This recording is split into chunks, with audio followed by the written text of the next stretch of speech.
All right, let's talk about something every single landscaper and hardscaper knows all too well. You feel that sting when you lose a big job? One you knew you were perfect for. And what's the first thing you ask yourself? Was I too expensive? Well, I'm here to tell you, in high-ticket outdoor work, the winner usually isn't the cheapest. It's the one that feels the safest. The bid that looks least likely to spiral into a mess of surprises. That's the one that gets the call. Every time. You ever wonder why some potential clients just ghost you?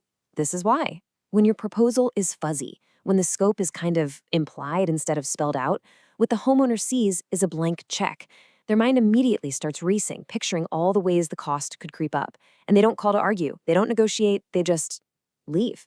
That uncertainty is a bigger risk to them than your price tag. And this right here is a huge trap we all fall into. We think our portfolio, with all those gorgeous photos of patios and retaining walls, is our #1 closing tool. And look, it helps, but photos only prove you can do the work. They don't prove how this specific project for this specific client is going to go. It doesn't answer their real nagging questions. What exactly is included? And what can make that price change? Your portfolio shows capability, sure, but what they're desperate for is predictability. Okay, so what is a homeowner actually afraid of when they look at your bid? Well, it pretty much boils down to 3 big surprise triggers. As they're reading, they are mentally scanning for loopholes. They're worried about materials suddenly changing or costing more. They're worried about some hidden monster tree root under the ground.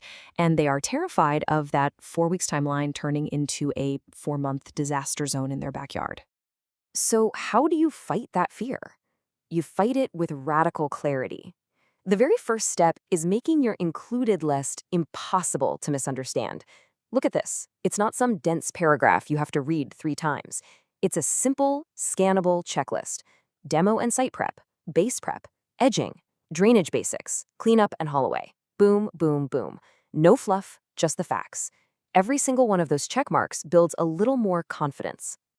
Now, this might sound a little backward, but telling them what you don't do is just as critical as telling them what you do. See, listing exclusions isn't negative, it's professional. It's how you prevent those awful, awkward arguments down the road. You're just calmly stating up front that, hey, major irrigation repairs or dealing with unknown utilities, that's outside the scope. This doesn't break trust, believe me, it builds it. Okay, this next part is absolutely crucial. Here's a little secret. Buyers don't really mind change. They mind surprise change. So what you do is give them the rules of the game right from the start. You clearly list the things that would trigger a cost change, major elevation issues, limited site access, or if they decide to upgrade materials. So now, if a change happens, it's not a shock. It feels predictable, it feels fair, and it doesn't feel like you're pulling a fast one. And speaking of predictable, let's talk about the timeline. You need to make it part of the scope. I'm telling you, a homeowner's anxiety just plummets when they can see a clear sequence of events. It shows them you're a pro, that you have a process. Week 1, demo. Week 2, base installation. Week 3, we're laying pavers. Week 4, final walkthrough. Simple. It turns this big, scary, unknown thing into a manageable project with clear steps. All right, now for my favorite part, how to kill that awkward price negotiation for good. Instead of one price, you give them options. A good, better, best structure is a total game changer. It completely stops the back and forth haggling because the conversation shifts.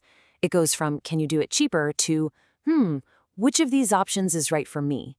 It gives the client control, it shows you respect their budget, and it feels like you're helping them choose, not just selling them something. So what do you get when you put all of these pieces together? You get this. We call it the scope box. You know those long, dense PDFs that just hide all the important details in confusing paragraphs? This is the opposite. It's a 1-page summary that makes the decision easy. It's got everything they need all in one scannable place. Included, not included, the change triggers, the timeline, and the options. One clear page. That's all it takes. I mean, just look at the difference. It's night and day, right? The quote on the left creates confusion and anxiety. The one on the right creates clarity and confidence. It could be for the exact same job, maybe even the same price, but it builds a world of trust.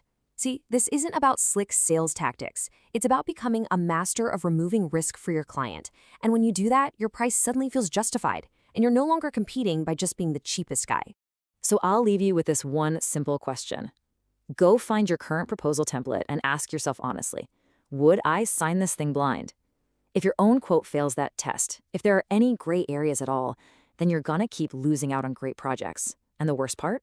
Those homeowners will never call you to complain. They'll just quietly choose the bidder who felt clearer, the one who felt safer.